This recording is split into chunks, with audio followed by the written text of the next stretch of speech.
Hi friends, இன்றைக்கி இந்த chimney தான் க்ளீன் பண்ணலான்னு வந்திருக்கிறேனுங்க. சிம்மினி க்ளீன் பண்ணி ரொம்ப நாள் ஆச்சு. நிறைய அழுக்கு பிடிச்சிருச்சிங்க. இந்த டைம் எப்போவுமே நான் 15 நாளைக்கு ஒரு தரம் 10 நாளைக்கு ஒரு தடவை கழுவிடுவேன். இந்த டைம் கொஞ்சம் லேட் ஆயிடுச்சு. ரொம்ப பிசு அழுக்கு பிடிச்சிருச்சு. அந்த ஹாப்பி பிளான்ட்லன்னு சொல்லி ஒரு பிராண்டில் இருந்து தாங்க ஒரு கிச்சன் க்ளீனிங் வாங்கியிருக்கிறேன். அதை வச்சு தான் இன்றைக்கி நான் க்ளீன் பண்ணேன். நல்லா தான் இருந்துச்சு. அந்த ஃபில்டர்லேயும் நல்லா ஸ்ப்ரே பண்ணி விட்டுட்டு இதுக்கும் நல்லா ஸ்ப்ரே பண்ணி விட்டு ஒரு 5 நிமிஷம் கழித்து நல்லா ஸ்க்ரப்பு வச்சு நல்லா தேய்க்கணுங்க. நல்லா தேய்ச்சி விட்டுட்டு துணி வச்சு நல்லா துடைக்கிறேன். நல்லா காட்டன் துணி வச்சு துடைக்கங்காட்டிக்கு நல்லா போயிடுச்சு. இதையுமே நல்லா ஸ்க்ரப்பு வச்சு தேய்க்கங்காட்டிக்க கொஞ்சம் ஈஸியாக போயிடுச்சு. நல்லா கழுவி வச்சு கொண்டு போய் வெயிலில் காய வச்சுட்டு எடுத்துகிட்டு மாட்டி விட்டாச்சுங்க. மாட்டி விட்டுட்டு நான் லன்ச்சு தான் பண்ணணுங்க. லன்ச்சுக்கு பார்க்கலாங்க என்ன பண்ணலான்னு. பீக்கங்காய் வச்சு ஒரு குழம்பு பண்ணலாம். இந்த பட்டையை சீவிட்டு இந்த பட்டையில் ஒரு சட்னி பண்ணலாம். இந்த தோலை சீவிக்கலாம். இந்த நார் கொஞ்சம் வணங்காது. எண்ணெயில் வணங்கும் போது அது வணங்காது, வேகாது. கொஞ்சம் நாராக இருக்கும். அதனால் லைட்டாக இந்த மேலால் இருக்கிற நாரை சீவி எடுத்துடலாம். அந்த பட்டை கத்தி வச்சு ஊன் இல்லாமல் லைட்டாக ஊன் வந்தாலும் பரவாயில்ல, அப்படியே சீவி அந்த பட்டையை சீவி வச்சுக்கலாம். பட்டையை இப்படி பொடியாக கட் பண்ணிக்கலாம்.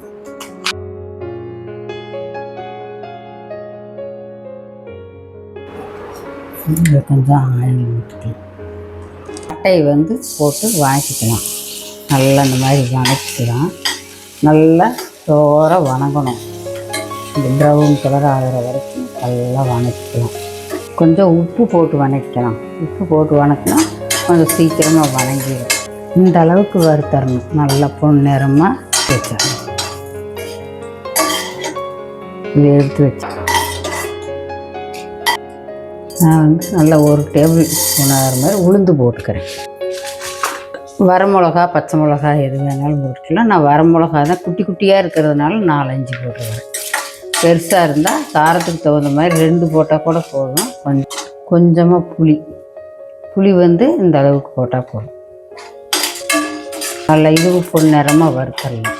இந்த மாதிரி ப்ரௌன் கலர் ஆயிடுச்சு. அது நல்லா இது ஆற விட்டு சட்னி மாதிரி அரைச்சிக்கலாம்.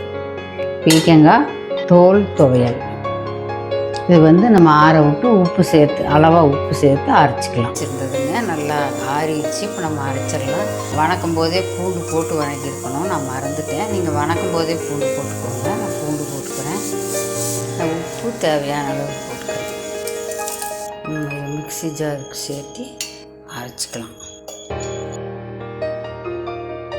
இன்றைக்கி இந்த பீக்கங்காய் பட்டையில் சட்னி அரைச்சிருக்கிறேன். இந்த சட்னி ரொம்ப நல்லாயிருக்கும். இட்லி, தோசை, சாப்பாட்டுக்கு, சப்பாத்திக்கு எல்லாத்துக்குமே நல்லாயிருக்கும். அந்த காயை வச்சு குழம்பும் பண்ணிட்டேன். குழம்பும் வச்சு சாப்பிட்டுக்கலாம். காய் மாதிரி சட்னி சாப்பாட்டில் பசித்து சாப்பிட்டாச்சு. நெய் விட்டுக்கலாம். நெய் விட்டு சாப்பிட்டா ரொம்ப சூப்பராக இருக்கும். ஒரு நாள் ட்ரை பண்ணி பாருங்கள். இந்த வீடியோ பிடிச்சிருந்தா லைக் பண்ணுங்கள், ஷேர் பண்ணுங்கள், சப்ஸ்கிரைப் பண்ணுங்கள். தேங்க்யூ ஃபார் வாட்சிங்.